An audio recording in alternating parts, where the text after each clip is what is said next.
SNDP യോഗം public charitable trust ആണെന്ന ഹൈക്കോടതി ഉത്തരവ് സുപ്രീം കോടതി സ്റ്റേ ചെയ്തു. ജസ്റ്റിസുമാരായ MM സുന്ദരേഷ്, അരവിന്ദ് കുമാർ എന്നിവരടങ്ങിയ ബെഞ്ചാണ് സ്റ്റേ ഉത്തരവ് പുറപ്പെടുവിച്ചത്. SNDP യോഗവും വെള്ളാപ്പള്ളി നടേശനും നൽകിയ ഹർജിയിലാണ് സ്റ്റേ ഉത്തരവ്. പബ്ലിക് ചാരിറ്റബിൾ ആയി രജിസ്റ്റർ ചെയ്തിരുന്ന അരുവിപ്പുറം ക്ഷേത്ര യോഗത്തിൻ്റെ തുടർച്ചയാണ് SNDP യോഗം എന്നായിരുന്നു വിചാരണ കോടതിയുടെയും ഹൈക്കോടതിയുടെയും വിധിച്ചിരുന്നത്. അതിനാൽ SNDP യോഗവും പബ്ലിക് ചാരിറ്റബിൾ ട്രസ്റ്റാണെന്നും ഇരു കോടതികളും വിധിച്ചിരുന്നു.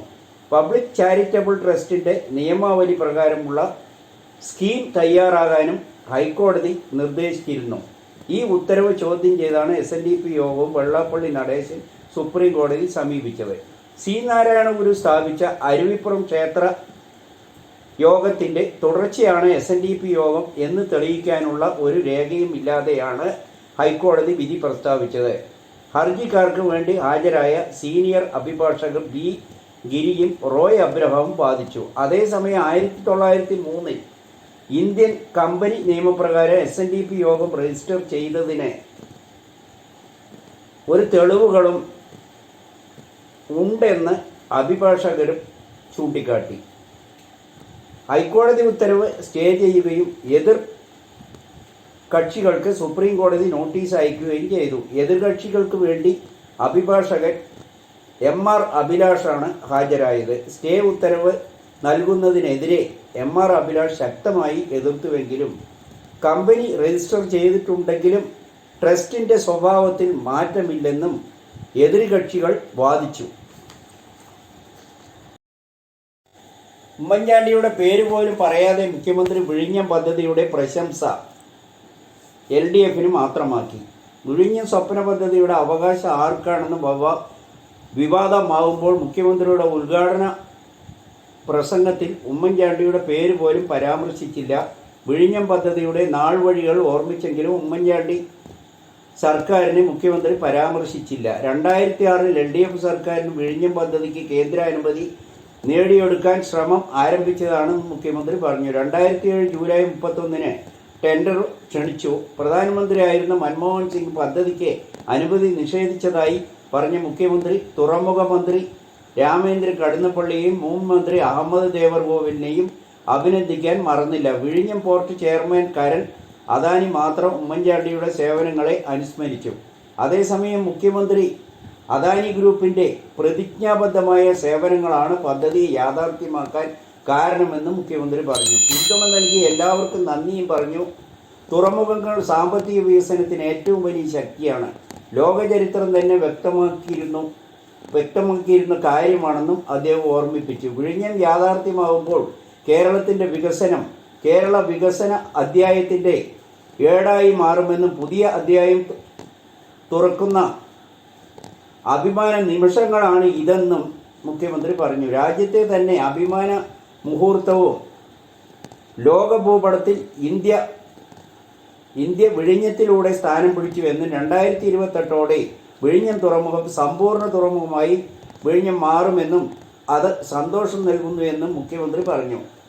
പദ്ധതി പൂർത്തീകരിക്കാൻ മുൻകൈയെടുത്ത കരൺ അദാനിക്ക് മുഖ്യമന്ത്രി നന്ദി പറഞ്ഞു.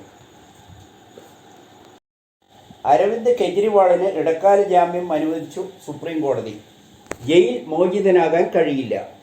മദ്യനയ അഴിമതി കേസിൽ എൻഫോഴ്സ്മെൻറ്റ് ഡയറക്ടറേറ്റ് അറസ്റ്റ് ചെയ്ത ഡൽഹി മുഖ്യമന്ത്രി അരവിന്ദ് കെജ്രിവാളിന് സുപ്രീം കോടതി ഇടക്കാല ജാമ്യം അനുവദിച്ചു. EDയുടെ അറസ്റ്റ് ചോദ്യം ചെയ്ത് കെജ്രിവാൾ സമർപ്പിച്ച ഹർജി വിശാല ബെഞ്ചിന് വിട്ടുകൊണ്ടാണ് ജാമ്യം അനുവദിച്ചിരിക്കുന്നത്.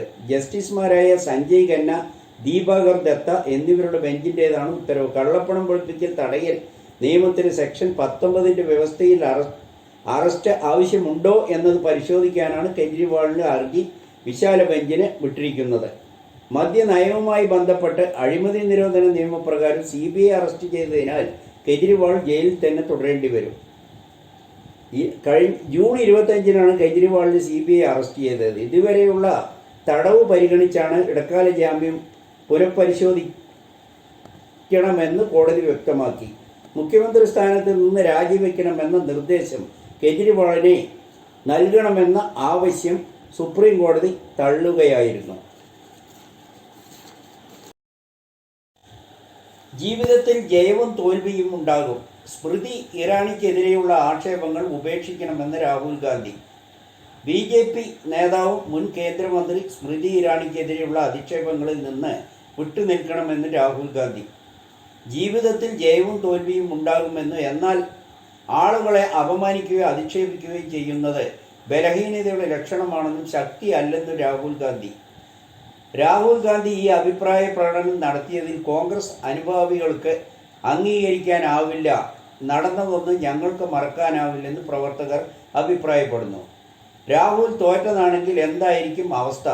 പ്രതികരണവും ആക്ഷേപവുമെന്നും പ്രവർത്തകർ ചൂണ്ടിക്കാട്ടി. LDFിൽ അതൃപ്തി രൂക്ഷമാകുന്നു. ഇനിയും പിളർപ്പും വിട്ടുപോകലും ഉണ്ടാകുമെന്ന് രാഷ്ട്രീയ നിരീക്ഷകർ. LDFിൻ്റെ കെട്ടുറപ്പിന് ഭീഷണിയാകുന്നു. ഈ നില തുടർന്നാൽ ഗുരുതരമായ അവസ്ഥയിലേക്ക് നീങ്ങുമെന്ന് ചില ഘടകകക്ഷികൾ വിശ്വസിക്കുന്നതായും നിരീക്ഷകർ കണക്കുകൂട്ടുന്നു. ലോക്സഭാ തെരഞ്ഞെടുപ്പിൽ ഇതിൻ്റെ സൂചനയാണ് വിധി ഉണ്ടായതെന്നും CPMനോട് പാർട്ടി വിശ്വാസികളും മറ്റ് വലിയൊരു വിഭാഗം CPMനെ വിട്ടുപോകുന്നതായി കാണുന്നതായും അവർ ചൂണ്ടിക്കാട്ടി. ഗുണ്ടകളുടെയും ക്രിമിനലുകളുടെയും തേർവാഴ്ചയാണ് ഇവിടെ നടക്കുന്നത്. പോലീസ് വരെ അവരെ ഭയപ്പെടുന്നു. കൊടും കുറ്റവാളികൾക്ക് ഈ ഭരണത്തിൽ ലഭിക്കുന്ന നിയമലംഘനങ്ങളും ആനുകൂല്യങ്ങളും അടക്കം പൊതുവെ വലിയ എതിർപ്പാണ് ജനങ്ങൾക്കുള്ളതെന്നും നിരീക്ഷകർ ചൂണ്ടിക്കാട്ടുന്നു.